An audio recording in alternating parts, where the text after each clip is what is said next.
What is good, NIO family? It's Rey-Jay back with another video, and in this one I'm going to be talking about the one and only NIO stock and what you should be looking after for the future. I'm also going to break down what's going on with the overall market and why tomorrow is going to be a massive day as Jerome Powell is going to be speaking and what he may end up saying and how it could affect NIO's share price. Now, before I break anything down about this, before I get into any more details, I do have to mention a couple of things before starting. Firstly, I'm not a financial planner. Make sure you take none of this as financial advice whatsoever.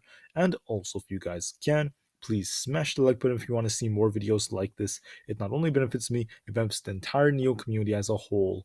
And the last thing is, if you guys can, please check out the Moomoo link down below and in the description. If you sign up for Moomoo, the link down below, deposit $100 into the account, you're guaranteed 7 free stocks, and 5 out of those 7 free stocks could be a free NIO share. It's a limited time offer. The offer ends in just 3 weeks. Make sure you check it out before they run out. But that's out of the way. Let's get on with the video. So NIO is actually down about 2.72% for the day. And as NIO was a little bit in the red, it did actually underperform relative to the market to some degree.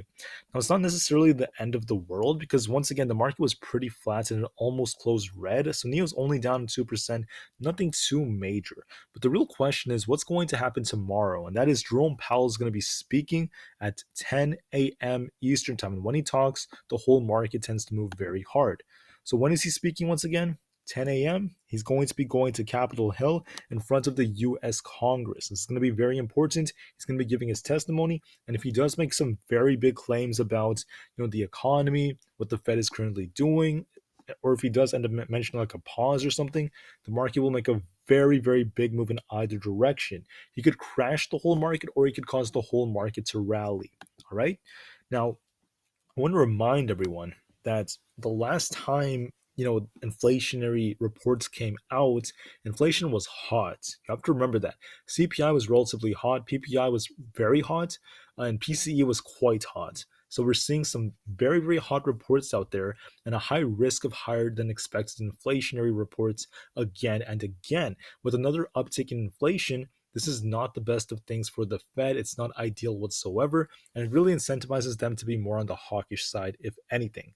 So when Powell speaks tomorrow, 30 minutes after the market opens, there's no telling what he's going to say. But the odds, in my opinion, are that he's not going to be very dovish. He has to be honest with everyone. Now, he could say things like, if he really mentions the pause or something like that, that's likely going to be the thing that could actually save the rally and help the market continue to push. But there's no guarantee he's going to do that. And in my opinion, it's going to be way too premature, not necessarily the right time for him to use the word pause. Because once again, he was saying disinflation before, and then the latest reports that came out for inflation were hot. So he really had egg on his face. So he's got to be very careful. The odds are favoring, in my opinion, him either being in the middle between hawkish and dovish and maybe being a little bit more on the hawkish side. Now, the market could interpret this differently depending on what he says, but like I said before, he should not call a pause. He shouldn't cause anything like that yet. We have to wait for more data to come out, and there are clear signs inflation is ticking up again. The latest gas report that came out actually shows us another uptick in gas prices for the month of February. So energy is continuing to climb. And on top of that, we're continuing to see more and more Americans struggle with these high prices. So inflation looks like it's going to get another uptick as we approach summer. And this does tend to happen during this period of time, as this tends to be a cyclical structure. So with that happening, Jerome Powell is likely not going to be very dovish. He's likely not going to pump the markets very hard. It is possible that he does, but I'm just saying the odds are kind of against that. Now, I'm going to talk about that in a couple of minutes on how it could affect the charts, but looking at NIO just real quick, I'm going to go over some data. We had relatively low volume, so dropping on low volume is actually pretty okay for NIO because right now the selling pressure is not crazy high. Volume was at 35 million, just a little bit below average, and the short volume percentage likely might see an increase and actually dropped pretty hard yesterday, or at least from Friday. This is likely going to increase once this updates. It may take a while, but I want to make that clear.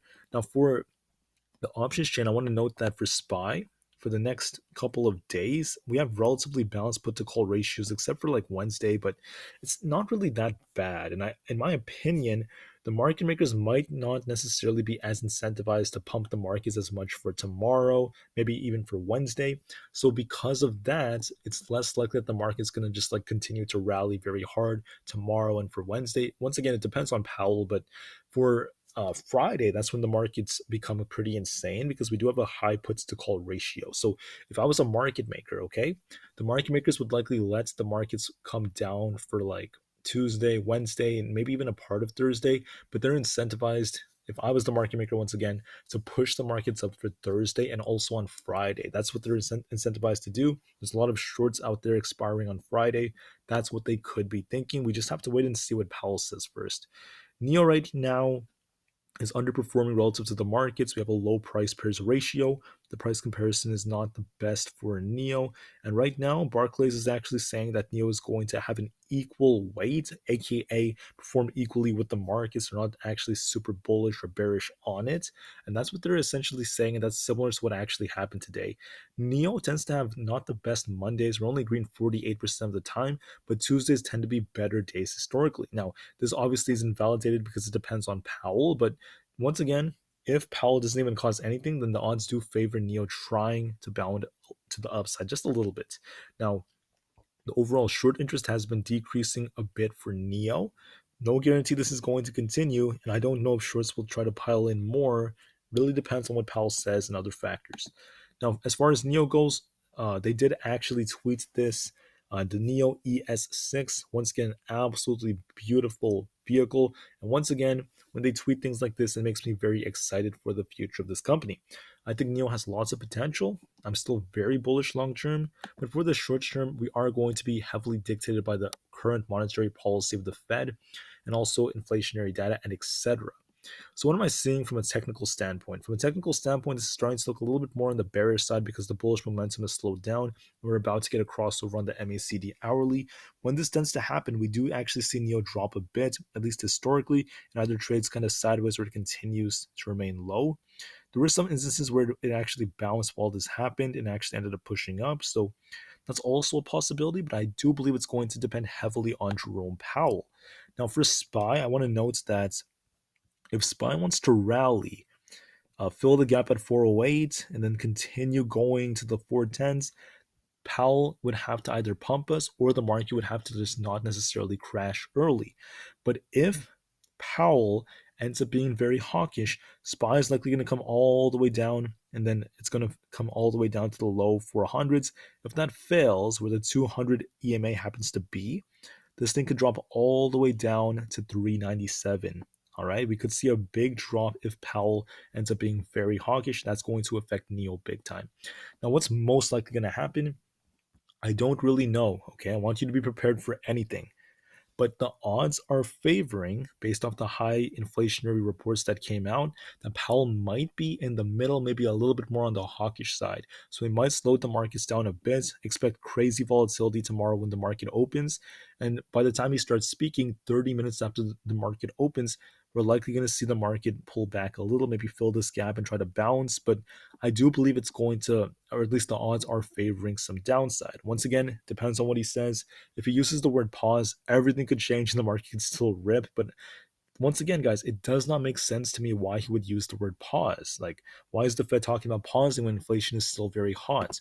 They have to be raising rates more and just wait for what the data tells us first before talking about some kind of pause. All right.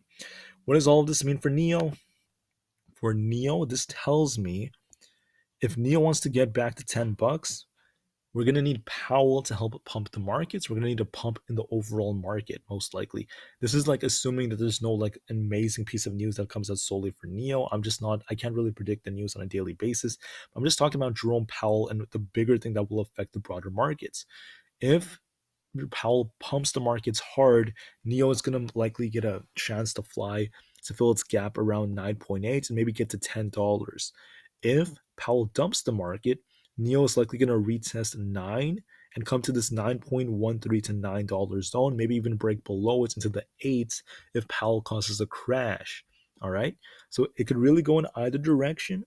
In my opinion, from a technical standpoint, though, the odds are favoring NIO is going to likely retest this important zone between 9.13 and $9.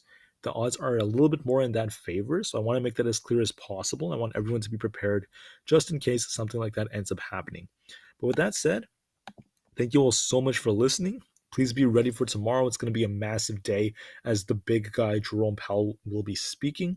And please be ready. There's going to be crazy volatility once again at 10 o'clock a.m. Eastern Time. Thank you. NIO to the moon because the long-term future is still incredibly bright. And peace out.